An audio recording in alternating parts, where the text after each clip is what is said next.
Paar jaar terug is 'n boemelaar dood aangetref in 'n park in Johannesburg. Die hartseer was dat hierdie boemelaar eintlik skatryk was. Dit was 'n miljonair, maar hy het gekies om te boemel. Hy het gekies om te bedel. Sy kinders kon dit nooit verstaan het nie, dat hy hierdie skatryk man was met miljoene in sy bank en dat hy hierdie lewe gekies het van boemel. Toe hulle hom daar kry, dood in die park, het hy selfs honderde rande in sy sakke gehad. En hierdie lewe van boemel, hierdie bedelaarslewe het op die eind sy lewe geëis.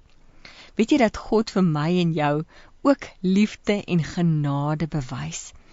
En wanneer ons nie hierdie liefde en genade uitleef nie, wanneer ons die hele tyd skuldig voel en met hierdie las op ons lewens rondloop, dan maak ons hierdie genade amper ongeldig.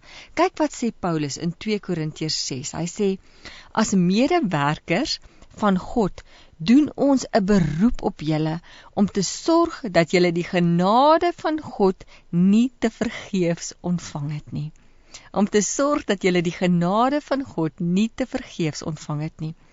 Hierdie boemelaar het rykdom gehad, maar hy het dit nie uitgeleef nie. Hy het 'n lewe van boemel gekies.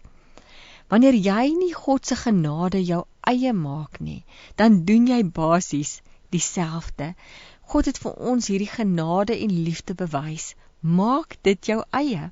Soveel keer dan kry ek met mense te doen, en veral vroue, want ons kan baie krities op onsself wees, wat nie God se genade uitleef nie.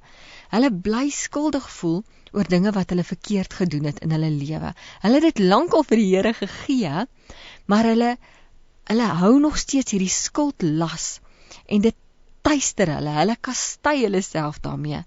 Dalk is jy so iemand. Ek wil vandag vir jou sê, weet jy, God is baie groter as jou verlede. En as jy daai ding vir hom gegee het, hy het jou lankal vrygespreek. Spreek nou jouself vry. Moenie 'n boemel bestaan kies nie. Leef uit die rykdom van God se liefde. Leef uit die rykdom van God se genade. Ons moet ook hierdie genade aangee vir ander mense. In Matteus 18 lees ons, en Jesus vertel hierdie gelykenis van hierdie koning, wat al die mense wat vir hom geld geskuld het, hy het na hulle boeke gaan kyk, en hy kom toe af op hierdie man, wat vir hom miljoene rande geskuld het. En hy roep toe hierdie man in, en hierdie man was veronderstel, in Bybelse tyd moes hulle dit doen, hy moes sy vrou en kinders en alles verkoop het as slawe, sodat hy die koning se skuld kon betaal het. En hy smeek toe by hierdie koning, en hy sê, asseblief koning, wees my genadig. En hierdie koning is hom toe genadig, en hy sê, ek skryf jou skuld vir jou af. En toe lees ons dat toe daai man daar uitstap, wat nou net vrygespreek is, en iemand loop hom raak wat nou weer vir hom geld skuld, toe sê hy, betaal jou skuld vir my, anders gaan ek jou laat tronk toestuur. En toe hoor die koning van dit. Het staan mos in Matteus 18. En hy sê vir die man, hoe kon jy dit doen?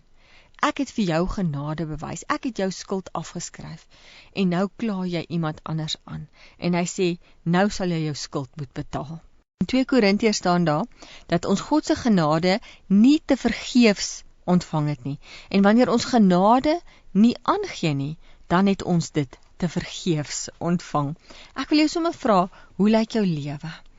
Getuig jou lewe daarvan, dat jy God se genade uitleef? Leef jy in die volheid, in die rykdom van sy liefde en genade?